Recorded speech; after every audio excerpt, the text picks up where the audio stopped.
Mga pangarap, liwanag at dilim. Sa panahon ng kadiliman, marami ang tahimik na naghihirap. Ngunit dadating ang araw na lilipas ang lahat ng ito. Ang takot, pangapi at kabiguan. Kaya kayong mga kalaban at dayuhan, huwag niyo akong salingin.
Pag-ibig, pagdurusa at paghihimagsik, nag-aalab para sa katarungan at kalayaan.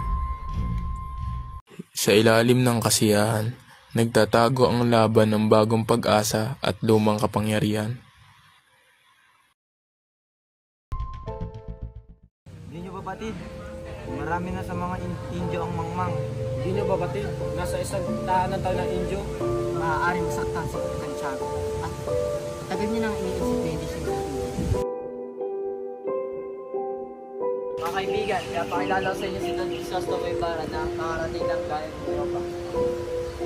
Buenos noches mga kaibigan at sakuran ng aking bayan. At lalo na sa matalik na kaibigan ng aking ama na si Padre Damaso. Patawarin niyo ako ng aking ama. Hindi ka nagkakamali. Hindi na ako kaibigan ng ama. Hindi nga ba talaga? At ako nga senior niya. Senyor Ibarra, sa 7 taon mo sa Europa, ano pinakamahalaga na iyong natutunan? Kalayaan o pagkaalipin sa bayan ang mag-ibig ka ng kasaganahan nito. Paumanhin niyo po ako sapagkat mabahaba-haba pa ang biyahe at marami pa po akong gagawin. Para sa bayan! Para sa bayan! Senyor Ibarra, O kayo pala, Senyor Teniente. mag-ingat ka sana at magsilbi sana ang alas sa iyong pagkamatay ng iyong ama. Tila may kaalaman ka sa kamatayan ng aking ama. Ano ang nangyari? Sa Don Rafael, pinagkamalan ng isang area at Turistero ng Padre at Pino at Ano pang nangyari? bumagsakan kanyang kalusugan at namatay sa pagkakuan. Kaya pala hindi sa akin sinabi ni Kapitan Johnny. Sige, Senyor Ibarra, mauna na ako. Maraming salamat, Senyor.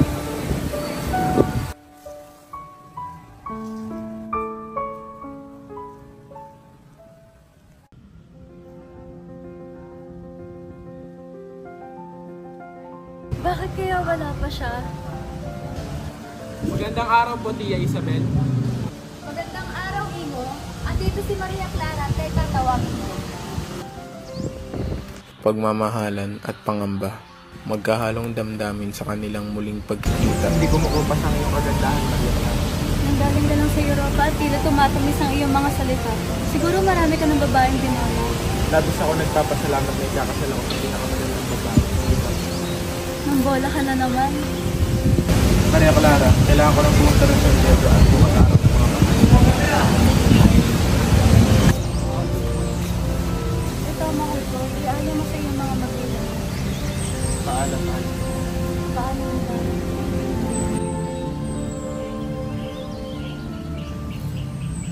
Sementeryo ng lihim at bighating natuklasan ang mapait na sinapit ng kanyang ama. Magandang umaga. Nasaan ang mga pusto nakatirik dito? Nasunog na iyon. Ano nangyari? Napagutusan ako ng malaking kura, senyor. At ang bangkay ng aking ama, nasaan? Sabi ng kura, ilibing ko daw sa libingan ng injik. At ginawa mo? Pasensya na, senyor. Napagutusan lang. Dilim ng gabi, dilim ng lipunan, pait at kirot, mga inosenteng biktima ng lipunang mapang-api. Tara, magpahinga muna tayo dito. Kuya, magkano yung kinita mo yung ban? 2 piso, bakit yung tanong? Kuya, bayaran mo yung sinasabi sa akin na ninakaw ko. Baka malaman ito ni Inay. Hindi ko kayong bayaran yun. Pero huwag kang mag-alala. Wala ka ninakaw at paniniwalaan ka niya. Sino sa inyo dito nagnakaw? Ikaw, Crispin, halika rito. Hindi ko siya nagnakaw. Sigawan mo siya! Halika rito. Ha?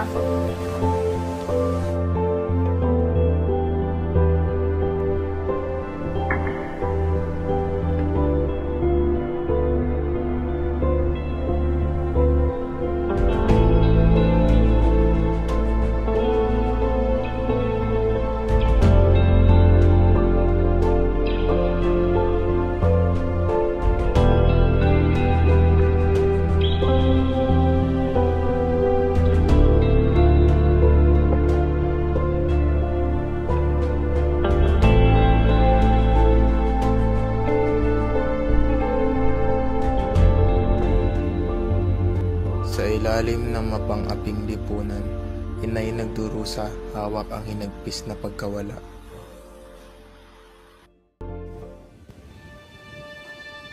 Sa mga anak ko, siguro pagod na sila sa pagtatrabaho. Ay, kawawang mga bangkay. Ay, sana magustuhan nila.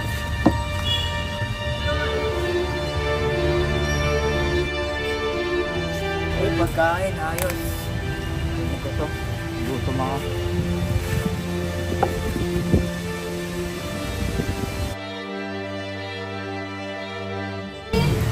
Basilio, mga anak! Nasaan na kayo? Nasaan na kayo? Nasaan na kayo?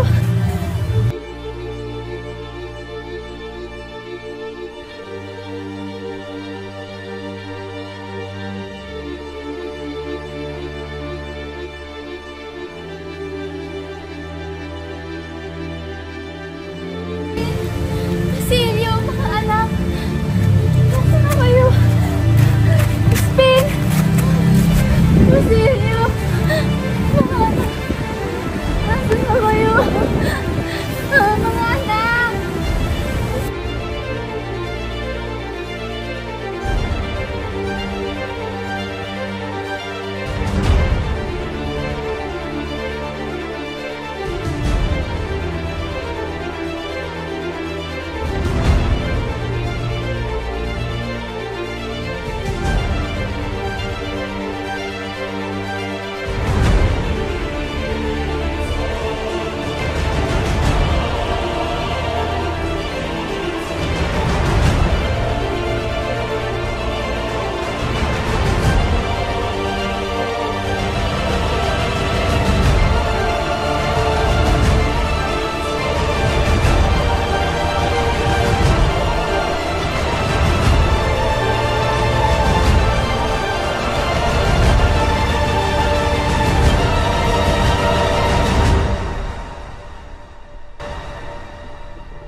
Sa gitna ng kasiyahan, naglalagablab ang tensyon laban na muling bubukas ang mga sugat.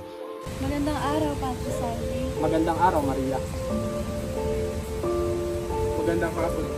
Aba, hindi man lang ako binati. Akala mo kung sino na paglabas ng Europa. Huwag mo na naman siyang pansinin mo ako. Kung alam mo lang, mahal ko, kung gaano ako nagtitimpi sa taong to.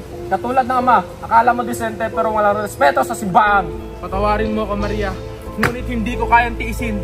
Mahal ko. Tama lang at namatay yung ama mo sa bilanggon. Traitor ka! Hahayaan kitang insultuin yung pangalan ko, pero hindi kita hahayaang basusin yung pangalan ng ama ko. Crisostomo, wag. Alang-alang sa akin. Wag mo siya saktan.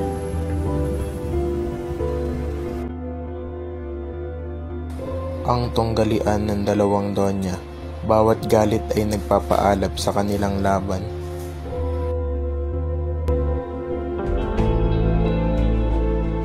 Pwet, ang pangit mo ng dumaga. Hoy, labandera, ako ba yung pinarinig ka? Bakit natatamaan ka ba? At anong labandera? Gusto mo labhan ko yung buhok mong mahaba? Matandang bruha!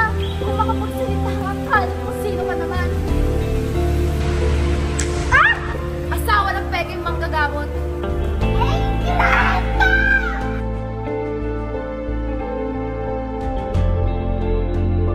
Tao po. Ano yan, Elias? Ibarra, gusto po sa lugar na ito. Gusto ko kayo ligtas. Ano ibig mong sabihin? May pag-aasa ko pag-aganap. Kayo po ang pagbibintahan niyo sa lugar nito. Ngunit sino ang? Hindi ko po alam sa inyo ang sino yung pakanan nito. Ano ang dapat kong gawin? Sunugin niyo po ang papel at pagtuho po kayo kahit saan na hindi po kayo matututo. Maraming salamat, Elias. Pagtakas o paglaban, sumiklab ang apoy ng rebelyo, bayan ay nagsimula ng mag-alab.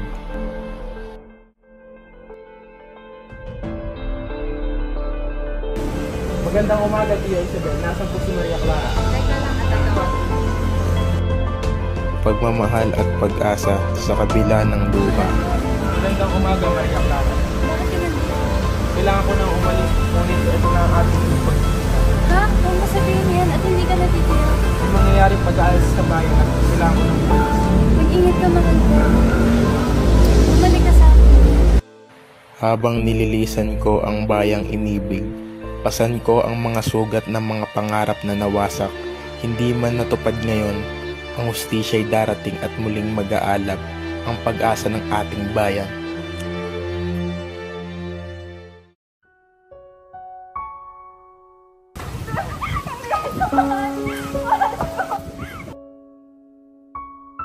Ba't ka naiyak? Ano? Masaya ka na? Wala na si Ibarra. Wala na ang mahal ko. Ngunit, Ayoko! Hindi ako kakasal kay Alfonso. Hindi ko siya mahal. Kung itutuloy niyo ang pagkasal ko kay Alfonso, magpapakamatay ako. tawarin mo ang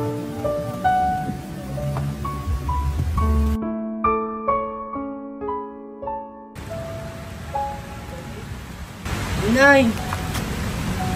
Sino ka? Ako po ito si Basilio, ang anak niyo. Hindi kasi Basilio! Asan si Crispin? Asan si Basilio? Huwag po kayo matakot. Bitiwan mo ako!